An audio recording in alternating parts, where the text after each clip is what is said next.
Hello. I'm here to share another story with you this week so that we can practice finding the author's purpose. And so I want to review that with you quickly before I read. I'm sure you'll remember our pie, where the letter P stands for persuade, which means the author's trying to convince us to believe something or to try something. The letter I is for inform. So the author wants to teach us something or give us information and facts. And the letter E is for entertain. The author wants to hold our attention by telling us a story that's enjoyable. So the story that I have to share with you today is called A Fish Out of Water.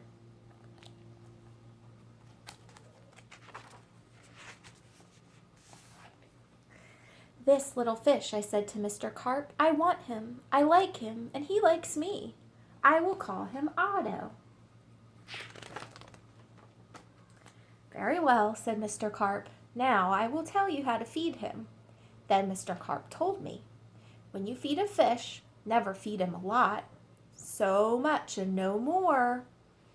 Never more than a spot, or something may happen. You never know what." Then I took Otto home. I gave him some food. I did not give him much, just one little spot. But this did not make Otto happy.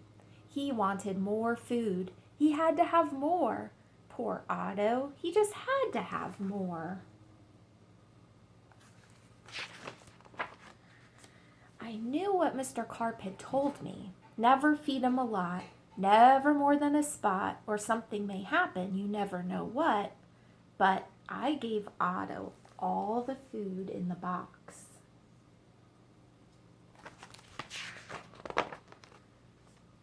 Then something did happen. My little Otto began to grow. I saw him grow. I saw him grow and grow. Soon he was too big for his little fishbowl.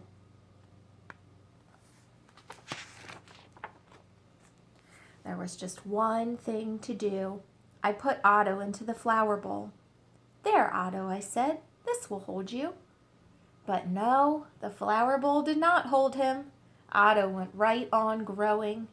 This was not funny. Not funny at all. His tail was growing right out of the top. I grabbed the flower bowl. I ran with it. "Otto," I said, "I know just where to put you. Then you will be all right." I put him in a big pot. But Otto was not all right. I saw him grow some more. Very soon he was too big for the pot.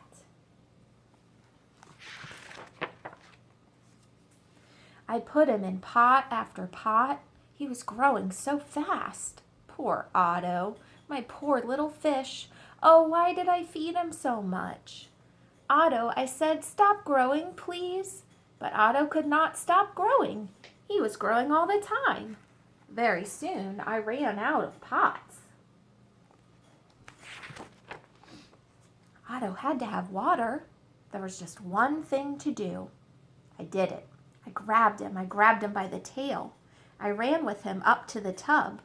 The tub is big. It can hold lots of water. At last. "There, Otto," I said. "This tub holds my father. This tub holds my mother. So it will hold you." But the tub did not hold him at all.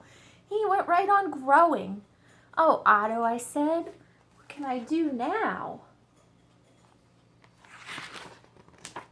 Then, crash. The door went down. Crash. Otto went down. I went down too. Oh, what a ride. Down went the water into the cellar, and down went Otto too. I had to do something fast. I grabbed the phone. I called a policeman. "Help! Help!" I said. "I fed my fish too much. Mr. Carp told me not to, but I did." "What?" said the policeman. "Mr. Carp told you not to, but you did? Too bad. I will come at once." The policeman came. "My fish went that way," I said. "He is down in the cellar." The policeman ran down with me. "What a fish," he said. "He is much too big to keep in a cellar. We will have to get him out." We had to work and work to get Otto out. Poor Otto. Oh, why did I feed him too much? Mr. Carp told me something would happen, and it did. It did.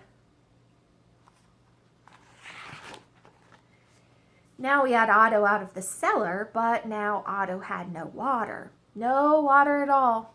"A fish has to have water," I said to the policeman. "We must take him to water. Get help. Call for help on the radio." The policeman called on the radio.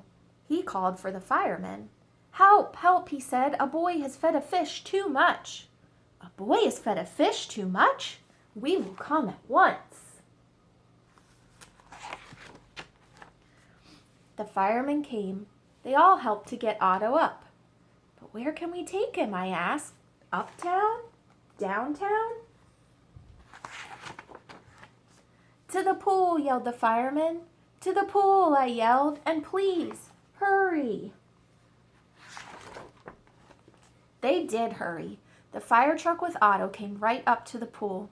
The firemen yelled, "Everyone, get out of the pool! This fish is going in!" Down into the pool went Otto, into the pool with a big, big splash. Now I was happy. Now, at last, my Otto had water.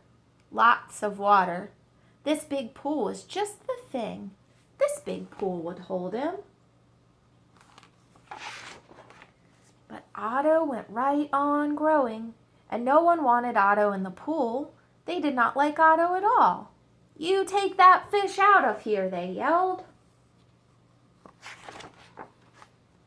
There was just one thing to do. I did it. I ran to the phone. I called Mr. Carp. "Please, please help me," I said. "I fed Otto too much." "Oh dear," said Mr. Carp. "So you fed him too much. I knew you would. I always say don't, but you boys always do. Yes, I will come." Then Mr. Carp came. He had a black box in his hand. He had a lot of other things too. "What are you going to do, Mr. Carp?" I asked him. But Mr. Carp said nothing. He just went right up to the pool.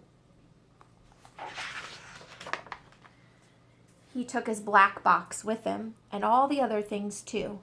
Splash! Mr. Carp jumped into the pool. Splash!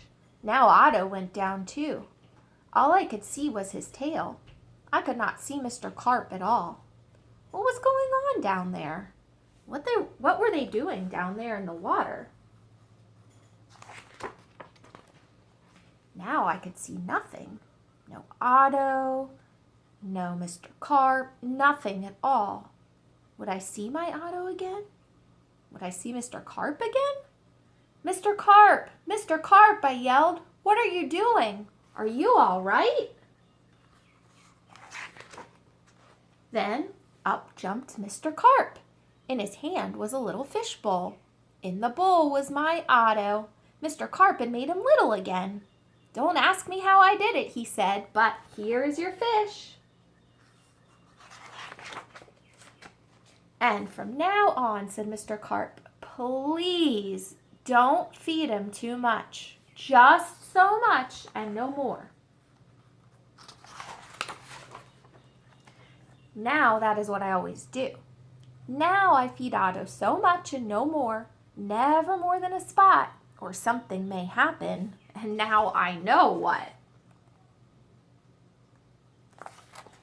I hope that you liked that story. So now it's time to think about the author's purpose. Just going to remind you of our key questions. If the author was trying to persuade us, then we could answer one of these questions, yes. Did the author try to convince you of something? Or did the author want to change your opinion? If the author was trying to inform us, we could answer one of these questions, yes. Did the author give you facts? Or did the author teach you something new?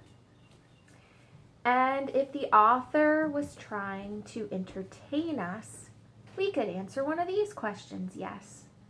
Did the author make you laugh?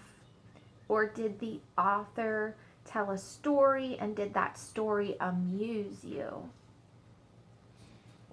If you're not sure what the author's purpose was, you can always watch the video again. And then when you're ready, I'd like for you to write one sentence telling me what you thought the author's purpose was. And then I'd like you to write more sentences telling me why you chose that. Why did you choose persuade or inform or entertain? Use some parts that you remember from the story to help explain your choice. Bye!